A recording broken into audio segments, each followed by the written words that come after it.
આદિવાસી સમાજ વિરોધી રહી છે।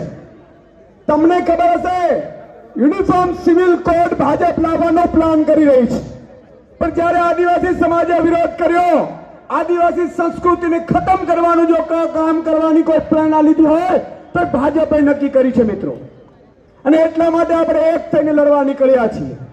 આજે તમે જુઓ તાનાશાહીની પરાકાષ્ઠા કરી ચૂકી છે ભાજપ। બીજી સ્ટ્રેટેજી એમણે અપનાવી છે, ઈડી થી ડરાવો, સીબીઆઈ થી ડરાવો, ધમકીઓ આપો, પણ કોઈ પણ ભોગે સત્તા સંગ્રહિત રાખો। મિત્રો મારે એમને કહેવા માંગુ છું કે આ વખતે 26 માંથી 26 નહીં જવા દઈએ। તમારા બાપની તાકાત હોય એટલી ખેંચી લેજો। આ અમારા આદિવાસી સમાજ ભાઈઓ અંગ્રેજ